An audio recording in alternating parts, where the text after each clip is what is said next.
ዮሐና ፍቅር እንደያዛት ለእናቷ እንዴት ማስረዳት እንዳለባት ግራ ተጋብታለች። ምክንያቱም ያሉበት ህይወትና ያሉበት የኑሮ ደረጃ በጣም ምስቅልቅል ያለና ለራሳቸው ለጉርሻ ብቻ የሚሆን ህይወት ነው የሚኖሩት።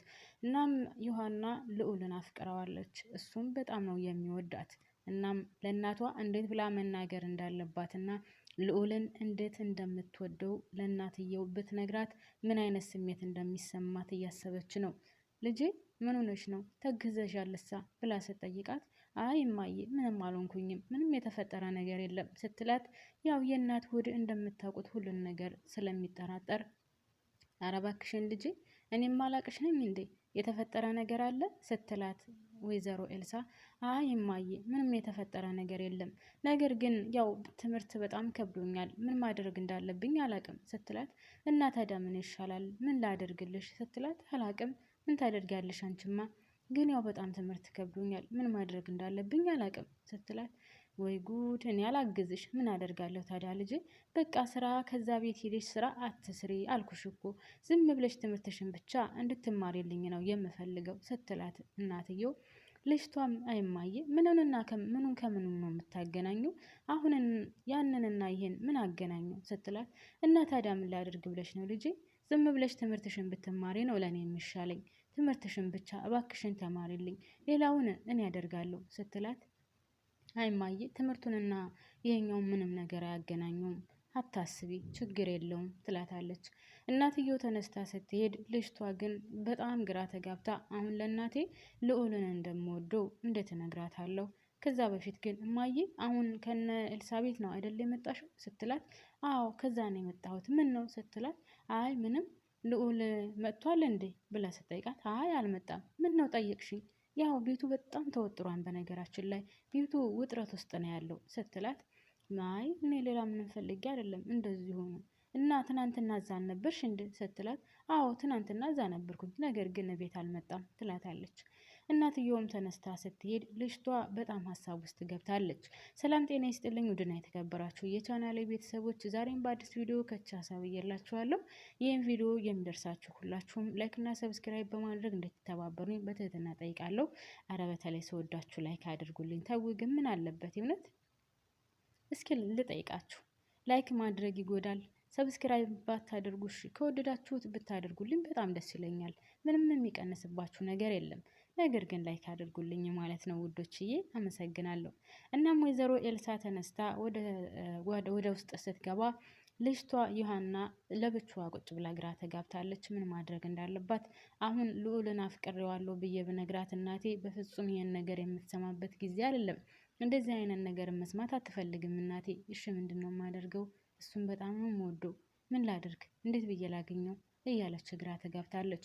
በሌላ በኩል ክንዴ ከቤት መጥቶ ወይዘሮ ኤልሳን፣ በነገራችን ላይ የሰራተኛዋና የቤቷ ባለቤት ስም ኤልሳ፣ ሁለቱም ኤልሳ ናቸው ማለት ነው። እናም ክንዴ የመጀመሪያ የወይዘሮ ኤልሳ የባሏ ልጅ ነው ማለት ነው፣ ከሌላ ሴት የወለደው። እናም ክንዴ ተብዬው ከቤት መጥቶ እማማ ኤልሳ ምን እያደረግሽ ነው ይላታል። እሷ ሶፋ ላይ ቁጭ ብላ ነበር። እሷም ቀጥላ አደረገችና ምን እያልክ ነው ያለኸው ስትለው ዛሬ ደግሞ እንዴት ነው ባክሽ በጣም አምሮብሻል እያለ ያሾፍባታል። እሷም የምትናገረው ነገር ካለ ተናገር፣ ምን ማለት ፈልገህ ነው ስትለው አይ ምንም። እና ታዲያ ምን አመጣህ ከቤቴ? በላሁን በመጣበት እግርህ ውልቅ ብለህ ውጣልኝ ስትለው ኧረ እባክሽ ተይ እንጂ ውጣልኝ፣ እንደዚህ በቀላሉማ አይሆንም እማማ ኤልሳ ለምን ታሾፊያለሽ ስትለው እሱ ሲላት ማለት ነው። ከዛ እሷም ባክህ ወደዛ የምትፈልገው ነገር ካለ ተናገርና ውጣልኝ፣ ለምንድን ነው የመጣኸው ስትለው አይ እኔማ የመጣሁት ልዑል ከቤት ስለወጣ ላስተዛዝንሽ ፈልጌ ነው። ልጅሽ ከቤት ሲወጣ በጣም አዝነሻል አሉ። እናም እሱን ላስተዛዝንሽ ነው የመጣሁት ሲላት እሷም በጣም ተናደደችና አይመለከትህም፣ አያገባህም፣ በቃ ውጣልኝ ስትለው ይወጣልሻላ ምን ችግር አለው? ነገር ግን በወጣም እንደዚህ በቀላሉ መውጣ አይደለሁኝም፣ ተመልሼ እመጣልሻለሁ ብሎ ትቷት ይወጣል። እሷም በጣም ተናዳና ተበሳጭታ ልጁ ከቤት እንደወጣ በዛም ተናዳለች። ከዛም ከስር እየመጣ ክንዴ ሁሉንም ነገር እሱ መውረስ ስለሚፈልግና ሁሉንም ነገር ለራሱ ማድረግ ስለሚፈልግ ልጁ ከቤት እንዲወጣ አንደኛ ስራውን የሚሰራው እሱ ነው። ምክንያቱም ቤቱንም ድርጅቱንም የአባቱን ድርጅት እሱ መውረስ ስለሚፈልግ ልዑል እንዲቀናቀነው በፍጹም አይፈልግም። እናም ከቤት አንደኛ እንዲወጣም እሱ ነው ያደረገው። ከዛ ባለፈ ደግሞ የልዑል ጓደኛ በጣም ገንዘብ ስለሚፈልግና የእሱን ገንዘብ ፈልጎ ያልወለደውን ልጅ ወይም ከዚህ በፊት አንድ ጊዜ ከጓደኞቹ ጋር ጭፈራ ቤት ሄዶ ነበር። እናም በዛን ሰዓት የሆነች ልጅ አብረሃ አድራለች ብለው ዋሽተው አታለውታል። እናም አሁን ያችን ልጅ በድጋሚ ይዘው መጥተው ልጅቷ አርግዛ ልጅ ወልዳለች ብለውት ልዑል በጣም ተጨንቋል። ያው ሁሉን ነገር የሚያማክረው ለማርክ ለጓደኛው ነው። እናም በሌላ በኩል ደግሞ ይሄ ከልዑል ገንዘብ የሚፈልገው ልጅ ከታላቅ ወንድሙ ከክንደ ጋር ይገናኛል እና ከክንደ ጋር ተገናኝቶም የሌለ መረጃ ያቀብለዋል። ያላደረገውን እንደዚህ አድርጓል፣ ያልፈጠረውን እንደዚህ ፈጥሯል እያለ የውሸት መረጃ ለክንደ ያቀብለዋል። ክንደ ደግሞ ብር እየከፈለ ለዛ ለልዑል ጓደኛ ሁሉን ነገር እንድነግረው ያደርጋል ማለት ነው። እናም ይሄ የልዑል ጓደኛ ደግሞ እየመጣ የመጨረሻ ውሸቱን ነው የሚነግረው። ሌላው ቀርቶ እቺ አሁን የወይዘሮ ኤልሳቤትን ሰራተኛዋን ዮሐናን እሱ ራሱ በጣም ነው የሚወዳት። እናም ማርክ የልዑል ጓደኛ ለምንድን ነው ጓደኛህ የሚወዳትን ማለቴ ልዑል እንደሚወዳት ታውቃለህ፣ ለምንድን ነው ዮሐናን አፈቅራታለሁ ወዳታለሁ የምትለው ሲለው፣ ይሄ ገንዘብ የሚፈልገው ቢኒያም ደግሞ እኔ ማርክ ማለቴ ልዑል ቢወዳት ባይወዳት እኔ ምን አገባኝ፣ ልጅቷን ግን እኔ በጣም ወዳታለሁ አፈቅራታለሁ። ስለዚህ በፍጹም እሷን ልርቃት አልፈልግም ወይም እሷን ለራሴ ማድረግ እፈልጋለሁ እያለ ለራሱ ለማድረግ ደፋ ቀና እያለ ነው። የዘንድሮ ጓደኝነት በጣም ነው የሚገርመው። በጎን በኩል የእሱን ብር ለመብላት ያላስወለደውን ወይም ምንም ነገር ልጁ ያልሆነውን ልጅህ ነው እያለ በብር ለመቀበል ሌላ ሴት ይዞ መጥቷል። በሌላ በኩል ልዑል የሚወዳትን ልጅ እኔ ወድሻለሁ አፈቅርሻለሁ የኔ ካልሆንሽ ሙቼ እገኛለሁ እያለ ነው። ያችን ልጅ ሁሉም ነው የሚፈልጋት። ክንደ ተብዬው ራሱ በጣም ይወዳታል። ሌላው ቀርቶ አባትየው የቤቱ ባለቤት ራሱ በጣም ነው የሚወዳት። እኔ እስካለው ድረስ ወይም እኔ በህይወት እስካለው ድረስ ትምህርትሽን ተምረሽ ስትጨርሺ በእኔ ድርጅት ውስጥ ትሰሪያለሽ እያላት ነው ማለት ነው። ወይዘሮ ኤልሳና ልጅቷ ብቻ ናቸው ማለቴ በእምነት በጣም የሚጠሏት። ያው ሴት ለሴት አይስማማም አይደል እንደምታውቁት።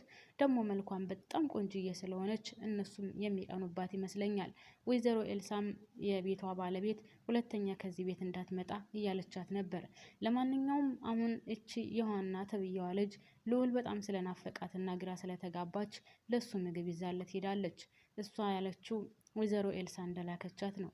እናም ምግቡን አልፈልግም ይዘሽው ሂጂ ሲላትኝ ልዑል እንዴ እኔ ምን አገባኝ ታዲያ ብላ ጮክ ብላ ስትናገር፣ እንዴ ምን እያልሽ ነው ሲላት፣ አይ እናትህ ናት የላከችው ምግቡን፣ ለምንድን ነው ታዲያ አልፈልግም የምትለው? ይዤ ስለመሄዱ ነው እኔ ምን አገባኝ ያልኩት፣ በቃ እሺ ብላ ልትመለስ ስትል፣ እኔ እኮ ምንም አላልኩሽም ታዲያ ከፈለግሽ ይዘሽው ተቀመጪ ሲላት፣ እንዴ ምን ምግቡን ነው ይዤ የምቀመጠው ስትለው፣ አዎ ይዘሽው ተቀመጪ።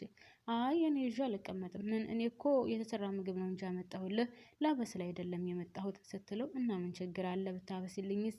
ይሄን በኋላ በለዋለሁ የምታበስልኝን ደግሞ አሁን በለዋለሁ ሲላትኝ፣ ኧረ እባክህ እንደዛማ አይሆንም፣ በቃ መሄድ እፈልጋለሁ። ይልቁንም ወይዘሮ ኤልሳ ለምንድነው ስልክህ የማይሰራው ብላለች ማለቴ እናትህ ስትለው፣ እና ታዲያ ምን ላድርግ ስልኬ እኮ ይሰራል ሲላት፣ እኔ እንጃ እኔ የማውቀው ነገር የለም፣ እናትህ ግን ያለችኝ ስልክህ እንደማይሰራ ንገሪው ነው ሲላት፣ አይ እንደዛ ከሆነ በስልክሽ ደውይና ሞክሪ ሲላት፣ እኔ ምን አገባኝ ለምንድን ነው በስልክ የምሞክረው? ሞክሬ ሳረጋግጭስ ምን አደርጋለሁ ምን አመጣለሁ ስትለው፣ አይ በቃ ስልክሽን አምጭና እንዴት እንደማይሰራ አረጋግጭ ብሎ የእሱን ቁጥር ከእሷ ስልክ ላይ ሴቭ ያደርገዋል ማለት ነው። ከዚህ በኋላ ችግር የለውም መሄድ ትችያለሽ፣ ግን ትንሽ ብትቀመጪ መልካም ነው ሲላት፣ አይ በቃ እኔ መሄድ እፈልጋለሁ ብላ ትታው ትሄዳለች ማለት ነው። እናም ልዑል በጣም እንደሚወዳትና እንደሚያፈቅራት በጣም በደስታ ነበር ስሜቱን ሲገልጽ የነበረው። ወዲያው እንኳን ማርክ ሲመጣ ምን ሆነ ነው ደስተኛ የሆንከው ሲለው፣ አይ ዮሐና እኮ መጥታ ነበረ፣ እናም ለዛ ነው በጣም ደስ ያለኝ፣ ሳያት በጣም ደስ አለኝ እያለው ነበር ማለት ነው። ውዶችዬ ድራማው ረዘም ያለ ስለሆነ ቀጣዩን በቀጣይ ይዤላችሁ እመጣለሁ። እኔ እዚህ ላይ አበቃለሁ። ስወዳችሁ ለዚህ ቪዲዮ አዲስ የሆናችሁ ካላችሁ ላይክ እና ሰብስክራይብ እያደረጋችሁ ቤተሰብ እንድትሆኑ በትህትና ጠይቃለሁ። በያላችሁበት ሰላማችሁ ብዝት ትርፍርፍ ይበልልኝ። ውድ ሀገሬ ልጆች ባይ ባይ ቻው። አመሰግናለሁ እስካሁን አብራችሁን ስለቆያችሁ።